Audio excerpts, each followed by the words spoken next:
So what do users really want? Well, there's a lot of potential here with Internet TV and all the new stuff that's coming out. There's endless content. We know that we can really pick whatever we want to watch, and we've got a lot of social on our TV. We can watch our content pretty much anywhere and on any device, and it's cheap. In many cases, it's even free. So what could go wrong? But first of all, is it really free? So how much does, well, this clicker is really, yeah. So how much does free really cost? Well, the internet's not free. You're paying just subscription fees. Caps are coming, so I don't know if you know this, but in a lot of places, you can't really run as much data as you want.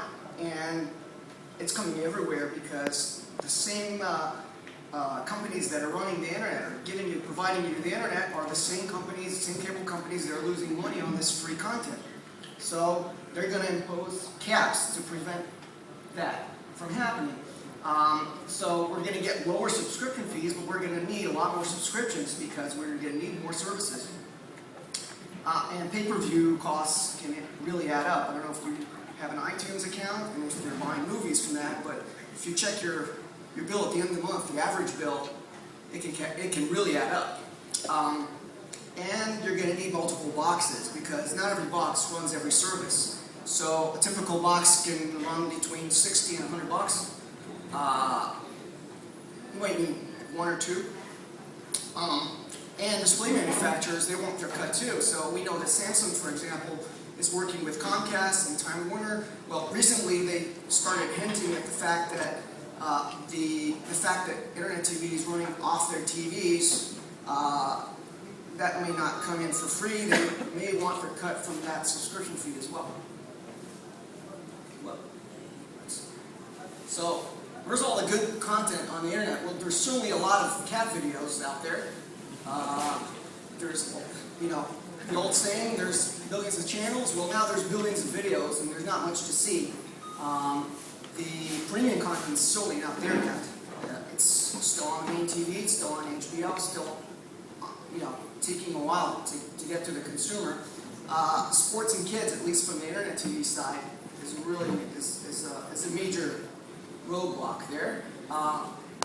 Netflix is a good example. It's really one of the most famous or the biggest internet provider out there, and to be honest, there's not a lot of new content out there. So that's why they're trying to produce their own, because most of the content is 2 years old. And the fact is, those windows are still not, closing for those companies. And content discovery is a serious issue still. So I see a lot of companies trying to handle it, but it's very difficult to find content on the internet, proper content. And the fact is, 76% of viewers still like to watch linear TV. So, they like to lean back, just watch whatever's on, and they don't really care what it is. It can be a 10-year-old movie that they've watched 100 times. It can be with commercials, without, it doesn't really matter. So, social. Social is a big word, and I'm sure a lot of companies are doing it. A lot of companies are showing social on the main screen TV, and at least for me, most of the social stuff that's out there right now is pretty bad.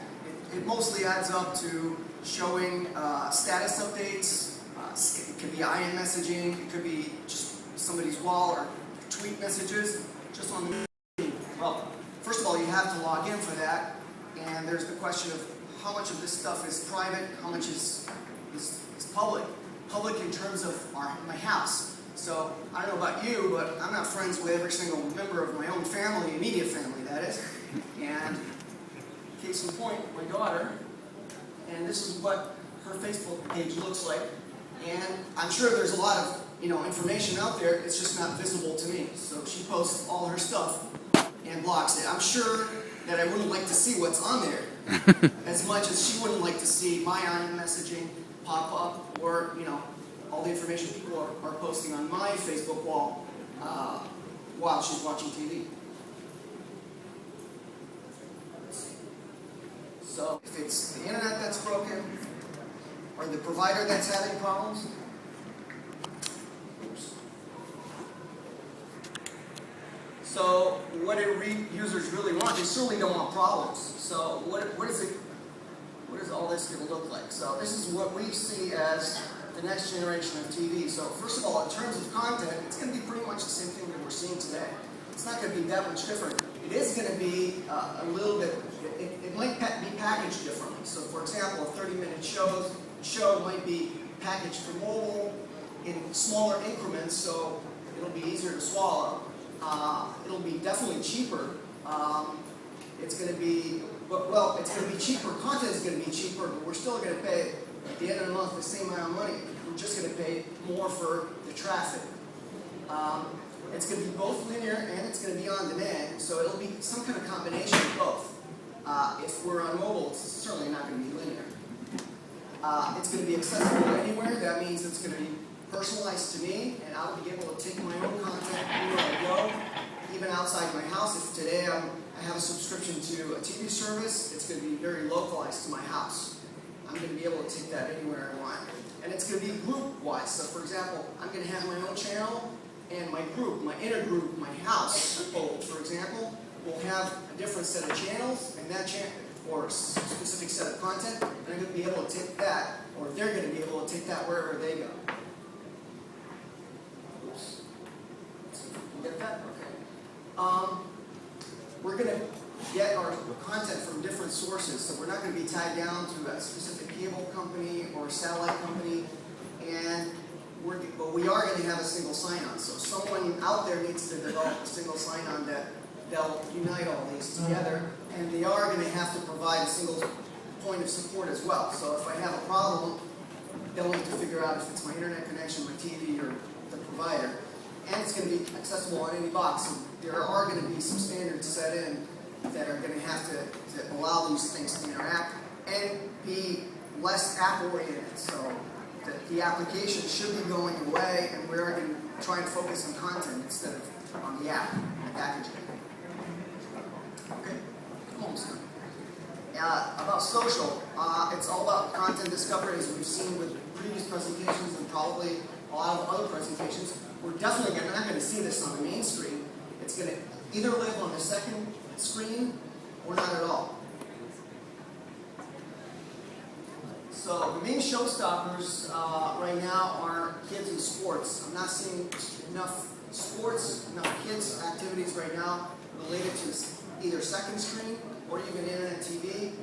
In the US, we've seen the Major League Baseball doing the major step of moving to that platform, but not a lot of others are really following suit. One thing that might change that is the BBC test case, which is 2012 Olympics, which I'm really hoping we'll be able to see something completely brand new. IBC is supposed to bring it direct, so they have the content rights. They'll be able to bring it directly to any specific consumer. That consumer will be able to pick whatever it is that they want to watch, specific games, specific matches, anytime they want, and not be tied down to a specific, like a provider or channel 1, whatever they think is appropriate right now. So that's me, and Internet TV is viewed by the consumer. I'm Ofer LaOr from the HT Group. Thank you very much.